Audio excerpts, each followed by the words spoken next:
for respecting the Rahui and continuing to support those of us that have been advocating for better protection for the rangers for all. Support people on private land that have Kauri that want really happy to go and talk to any group. So if any of you want a talk for your particular group, I'm really, really happy to come and do that. And also then work with private landowners on their property, whether they've got one tree or whether they've got 1,000 acres, and I literally do have some properties that are that large. What we do when we go to a property is talk to the landowner and look at the health of their kauri and the state of their kauri, and depending what that situation is, it may be we're advising them on hygiene methods or ways in which to move around their property that are safe, or ways in which they could improve the health of their kauri if they're in a garden situation with mulching, that type of thing. Or if they've got really what look like sick kauri to us, then we will advise them to get a soil test and inspection either from the council, or if they don't want council on their property, which some people don't want, I'm sorry, want council on their property, then we can provide that service, but they have to pay us for the lab tests if they want us to come and do it for them. We can't support anybody with treatment on their property if they don't have a positive soil test, or if they're not within root zone of a neighbour who's got a positive soil test. So basically we don't go onto sites that we don't know have got confirmed Kauri Dieback. So other than to give health advice. So when we've got an infected site, the landowners generally want us to support them with the health of their trees. And we are working with a bunch of scientists, and we're part of the National Science Challenge and the research program, and we are testing tools and treatment techniques to support kauri health. And we will only use or offer to our landowners treatments that we know have got proven efficacy, both in the lab and in glasshouse trials. There's no point going into a field situation to test something in a scientific context if you haven't already had it proven in those controlled environments, because obviously the field is a very uncontrolled environment. So at the moment we only have one chemical treatment that is known of and that has passed those tests, and that is phosphite. And so, but we're really happy to talk to people about other treatments that they may think are appropriate, but they, as I say, they've got to have gone through those tests before we're going to bother to try and use them in the field, because we're building up a relationship of trust with our landowners. So we're not going to bring them something that we don't know is going to be helpful to them. And this is a scientific trial, the work that we are doing. Phosphite, although it has been tested for 7 or 8 years now, we don't know what the optimum dose is, we don't know what the optimum concentration is, we don't know when it's too late to treat a tree, we don't know whether we should be, what dose is optimum for different sizes of trees, depending on the health state that they start in. And all of these things are the answers that we're hoping to get out of the work that we're doing with our landowners. So basically what we're in is a very large, active, scientific trial of this tool, phosphite, to treat. Now phosphite is a treatment. It is not a cure for Kauri Dieback. It does not remove Kauri Dieback disease from the soil. It is not a vaccine. It does not prevent trees from getting Kauri Dieback.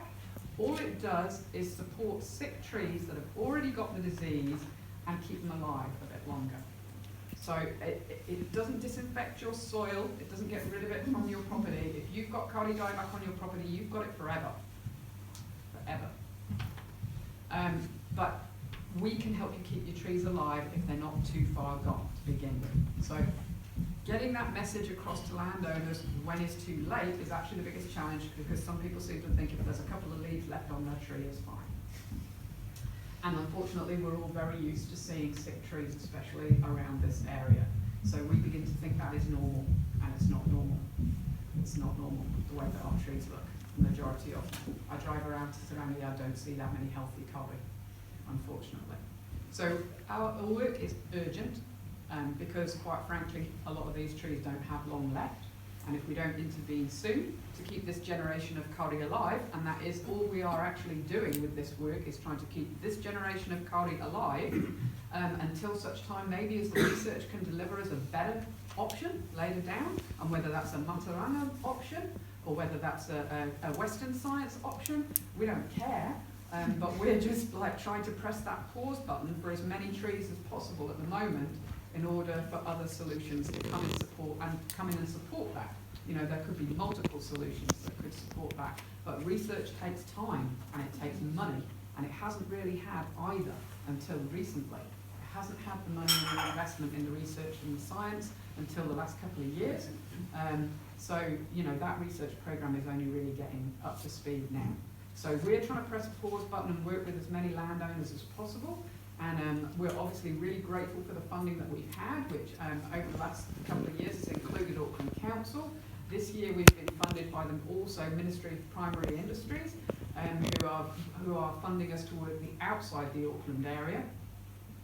And we're also being funded by the National Science Challenge, Ngāra Takitaki's program, Saving Our Own Iconic Trees, which is enabling us to continue to monitor the trees that we've already treated. So to do that follow-up health assessment on the trees from their baseline, from when they were treated, to see how the treatment affects them and whether their health is improving, remaining stable, or getting worse.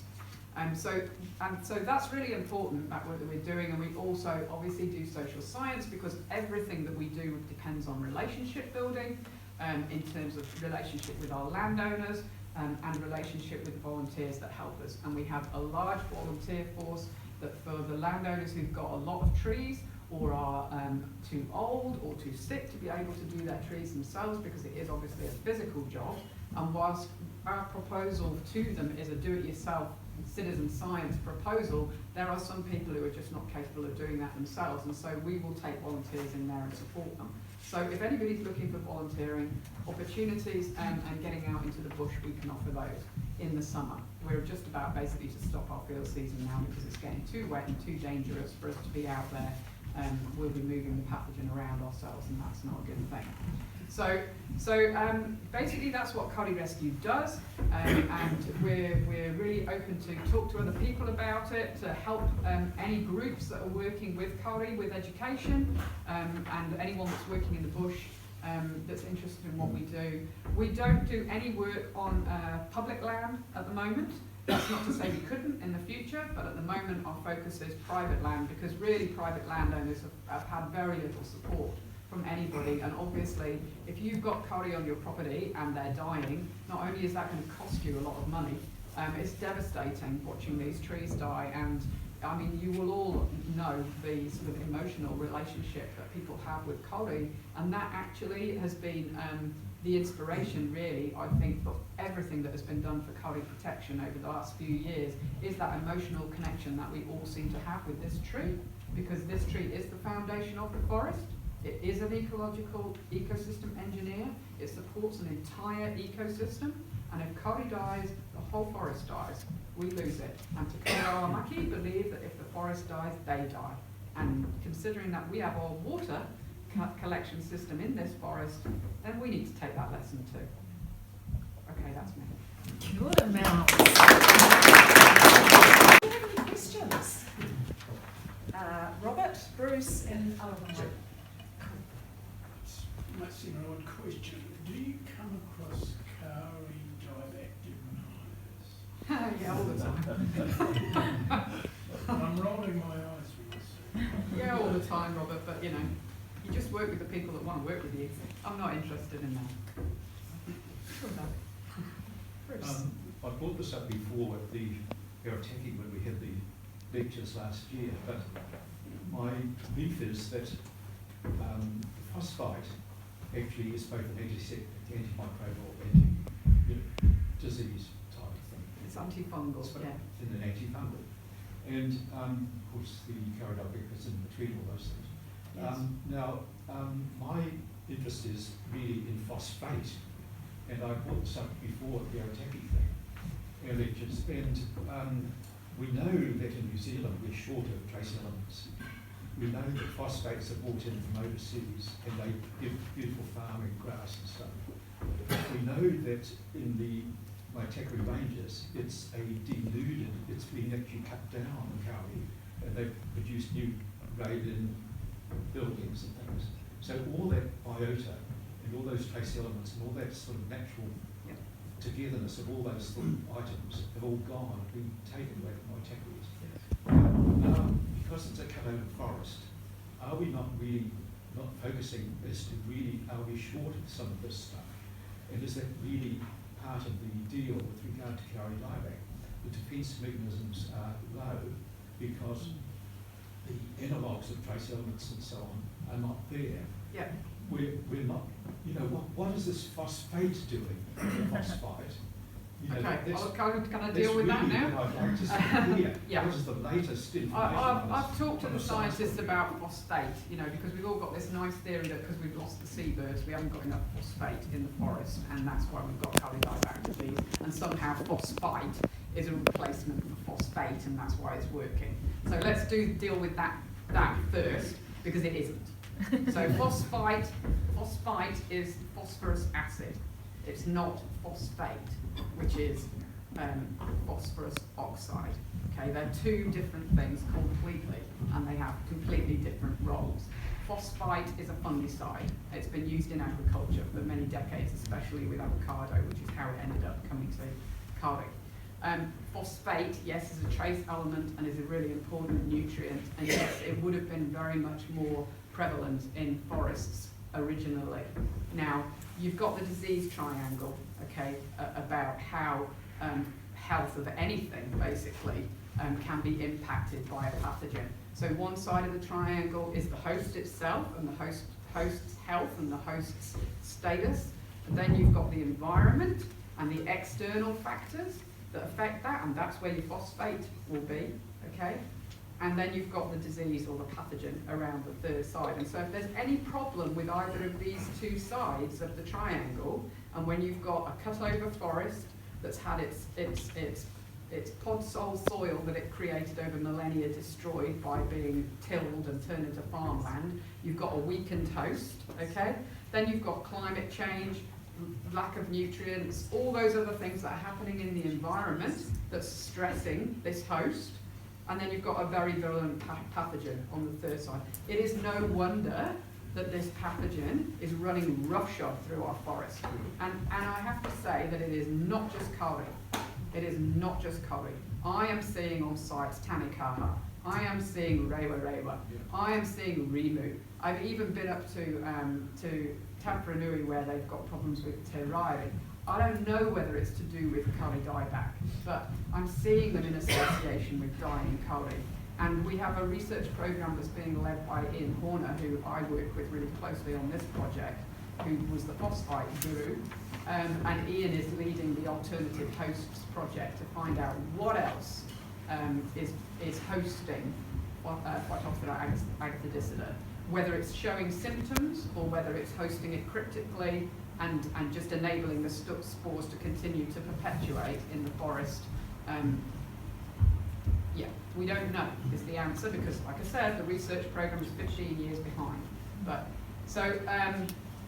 that information will come, but it's not there now. So yes, they all play a part, Bruce, but Phytophthora agathodicida does not need any help to kill Kauri trees. Phytophthora agathodicida kills Kauri that are living in a perfectly well-supported, well-maintained, healthy situation. It just wipes them out, okay? You can have the most healthy tree in the best environment, you give it agathodicida, and it's dead. That's it. So it doesn't need any help, but it's getting plenty of help from the fact that this cut-over forest is in a recovery stage. It's not growing in ideal soil conditions. We've got climate change going on and all sorts of other different weeds and pests and all the other things that are affecting the health of the forest. So, but the virulent pathogen is the thing, okay? All these other things are combined, they're big, they're a big cumulative effect, but each individual one is not the thing. That's the pathogen. It might be that, Mels, if I may say, are the trials going on where they leave that there, the Kauri Dieback, they have Kauri Dieback in exactly the same amount. Are they adding nutrients to that area and trying that out? I don't know, Bruce, because I'm not running the research program. Well, they've had trials of saplings growing in totally supported, nutrient-rich environments, flood them with Kauri Dieback disease, and that's it, they're all dead. They've run this Healthy Trees, Healthy Future program for the last few years in Sion, in the Forest Health Research Institute trying to find resistant trees. And whilst they found some trees that are slightly less susceptible, they haven't found any that are resistant. Okay? So yes, you could say that they have already done that. Yeah. You talk about the research and the scientists. So I just wonder where that's mainly happening.